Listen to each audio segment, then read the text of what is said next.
Alright there, truthful Christian. Since you're such a big fan of free speech, I'm gonna throw a little bit at your way. I'm gonna take your video "Why People Laugh at Evolutionists" Part 3, and a few areas of your video where I found some quite obvious contradictions on your part, and I just want to know how you explain some of your contradictions. It starts off at 53 seconds. You're explaining how a pine cone that was a fossilized pine cone that's a few million years old. You acknowledge that it's a few million years old. Um, you wonder why it hasn't changed, why it's the same that it is today. And at a minute 12, you give another example of a few million old dragonfly and ask why are they still the same today. So let's be perfectly clear on something. You do acknowledge that those fossils you were talking about were a few million years old. I mean, you say it right there. So let's just be clear about something first. And then at 2 minutes and 50 seconds, you quote the Bible on how it claims the earth is only 6,000 years old and how Christians give so much evidence, but atheists just don't buy it. So now you're saying less than a minute later that you agree with the Bible, that the earth is 6,000 years old, when just a minute prior you were saying you were describing millions of year old fossils. And then you say the Christian, how you say Christians give evidence and proof, but then at 3 minutes and 23 seconds you ask, how can you say evolution is happening if it's not observable? That's the second biggest contradiction in your videos. How is God real if he's not observable? How are some of the things you believe in the Bible, which are brought to you quite vague, equally as vague as you describe our theory of evolution, the things you describe in the Bible, or that are described in the Bible, are unobservable? I really just do not get your contradictions. And this is a response to all of your videos. I didn't even hear about you. I didn't even know your channel existed until today. I swear to you, I did not know it existed. So I went through, after I watched Truth About Stuff's video on titled "Why Do People Laugh at Truthful Christian?" So I watched your videos. I watched the first one was this one, the one I'm responding to, which right at 3:23. So after that contradiction you made, I had no more faith in anything you say, especially when you put your science mix with religion. But I went ahead and watched all your videos, and even after all of your videos, it's more unconvincing to me that you know what you're talking about now after all of your videos than I was when I watched the first 3 minutes of the first video I seen of yours. And then your other video called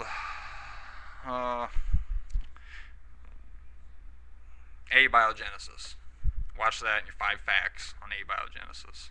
And all your first 4, when you mix the Bible in with those, it annuls it, avoids it of any legitimacy in any logical person's eyes or viewpoint. So even just the fact that you take verses from the Bible and put them on there and try to say that what those say are a fact when it's unobservable. And yeah, I'm sorry when I know you only believe the Earth is 6,000 or 8,000 years old, although I really don't know for sure because you claim to know. You say fossils exist that are millions of years old. I mean, if you do believe the Earth is not as old as scientists say, then I understand why you would wonder why you haven't seen evidence of evolution, or why new species aren't coming to existence. And the answer is very simple. It's as simple as it gets. It's the same answer if you ask where are supervolcanoes and where are asteroids and meteorites that have hit our Earth, and where's the Ice Age. The same answer if you ask the question, where are dinosaurs? The answer is some things do not happen in our lifetime. They just don't happen. And they don't happen in the lifetime of an entire advanced civilization such as ours that a couple thousand years old. Things like that just don't happen on a century to century basis and on a millennia to millennia basis. That's the only thing that encouraged me most to respond to your videos is the black and whiteness in which you tried to explain the theory of evolution, or even equally the theory of creation or intelligent design. So that's basically all I have to say. I would not expect any more responses from me on your videos.